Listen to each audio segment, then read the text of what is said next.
بسم اللہ الرحمن الرحیم۔ اسلامی واقعات کے دوستو السلام علیکم۔ دوستو، ایک بار حضرت موسیٰ علیہ السلام اللہ سے ہم کلام ہونے جا رہے تھے تو ایک تنگ دست انسان نے انہیں روک کر کہا، اے اللہ کے نبی، جب آپ وہاں جائیں تو میری بھی عرضداشت پیش کیجئے گا کہ میرے حصے کا جتنا رزق ہے وہ اللہ ایک بار ہی مجھے دے دے، تاکہ میں ایک دن ہی صحیح اپنے بیوی بچوں کے ساتھ پیٹ بھر کر کھا سکوں۔ آپ نے جا کر حسب وعدہ وہی عرضداشت پیش کی تو جواب آیا، اے موسیٰ علیہ السلام، اس بندے کا رزق صرف ایک بوری اناج کے برابر ہے، اس لیے اسے تنگ دستی کے ساتھ دیتا ہوں کہ ساری عمر اسے رزق ملتا رہے۔ آپ نے واپسی پر یہی جواب اس سائل کو دے دیا۔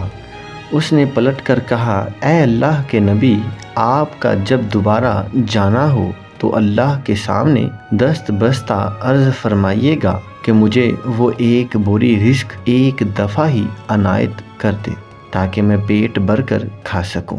آپ نے ایسا ہی کیا اور اگلی بار اللہ کی جانب سے اس کا سارا رزق ایک بار ہی مل گیا۔ پھر آپ کچھ عرصے بعد وہاں سے گزرے تو دیکھا وہ شخص بہت اچھے حال میں تھا اور اس کے گھر کے آگے دیگیں چڑھی ہوئی تھی۔ آپ کو حیرت ہوئی۔ آپ نے جا کر عرض کی، اے باری تعالیٰ، آپ کا کہا پتھر پر لکیر ہے، مگر میں اتنے عرصے بعد گزرا ہوں مگر اس کا رزق تو ابھی تک جاری ہے، بلکہ بہت اچھے طریقے سے اسے مل رہا ہے۔ اللہ نے فرمایا، اے موسیٰ، تم سچ کہتے ہو، مگر وہ شخص بہت ذہین نکلا۔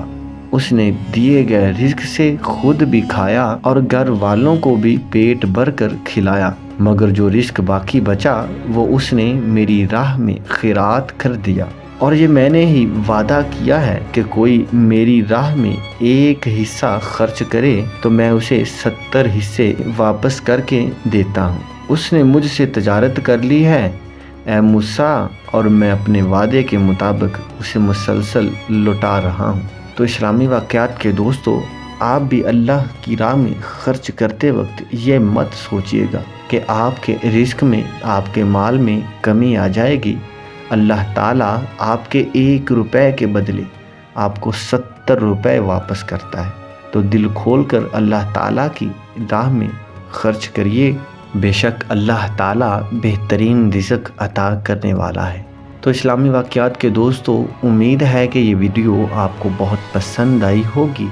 اس طرح کی مزید ویڈیو حاصل کرنے کے لیے ہمارے چینل اسلامی واقعات کو سبسکرائب کریں اور ساتھ ہی بیل کے آئیکن کو پریس بھی کریں تاکہ ہماری تمام نئی آنے والی ویڈیو آپ کو بر وقت ملتی رہیں۔ خدا حافظ۔